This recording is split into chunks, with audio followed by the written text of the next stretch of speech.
Hi, my name is Anna Sasser, and for the last part of my Practicum 2 assessment, I will be talking about the cardiovascular testing. I do not have the appropriate equipment or setting to complete these tests in, so I will be talking through them in detail and describing how I would perform this test on my patient. So I'll start with the Queen's College Step Test.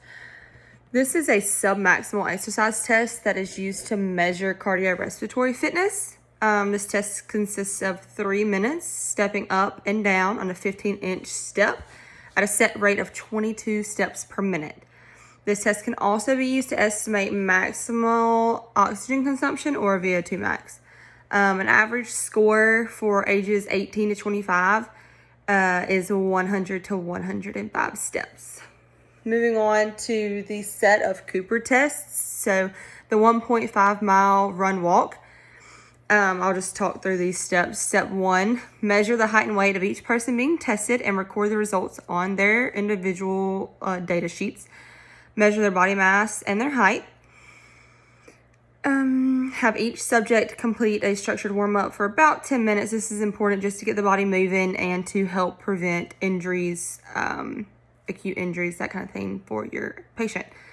Step 3, prior to starting the test, explain that each individual should walk or run the 1.5 mile distance as fast as they can. And then you can start a stopwatch at the same time that they start their walk or run. When they complete the distance, their time should be recorded to the nearest second on their individual data sheet.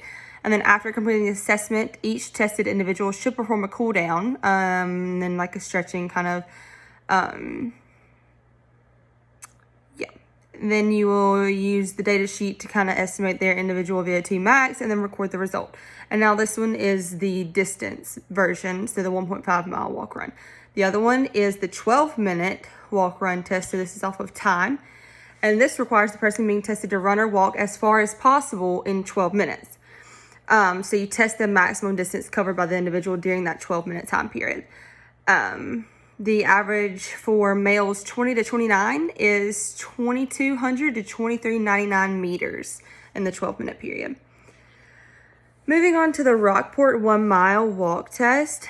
This test is used to measure VO2 max, which is the maximum amount of oxygen you can utilize during an intense exercise. This is measured in milliliters of oxygen used per kilogram of body weight per minute. So starting off, you warm up for about 5 to 10 minutes with maybe some walking, some light jogging, stretching kind of thing. Start your stopwatch and immediately start walking as fast as you can.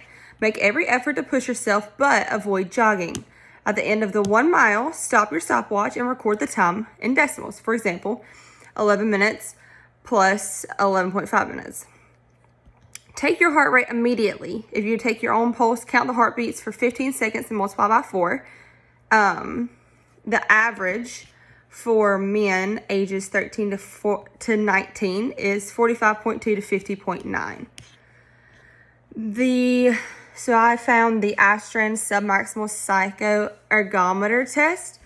And so you would allow your subject to warm up on the cycloergometer for 2 to 3 minutes with a resistance of 0 kilograms, so no resistance, at a cadence of 50.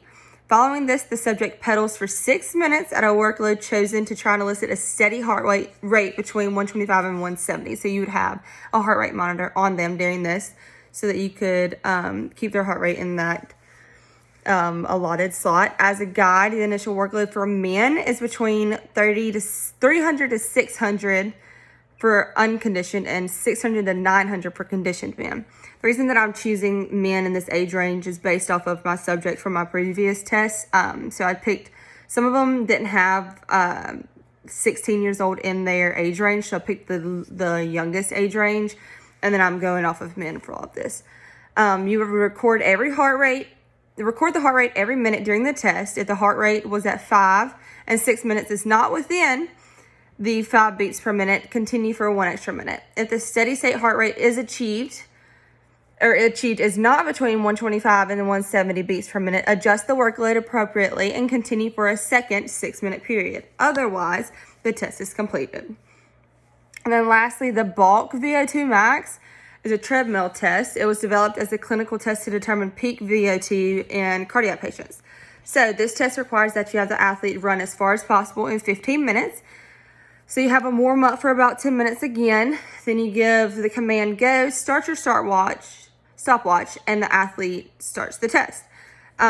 Keep the athlete informed of the time at the end of each 400-meter lap. Blow the whistle after 15 minutes, and then record the total distance achieved in 15 minutes to the nearest 10 meters. And that concludes all of our cardiovascular testing.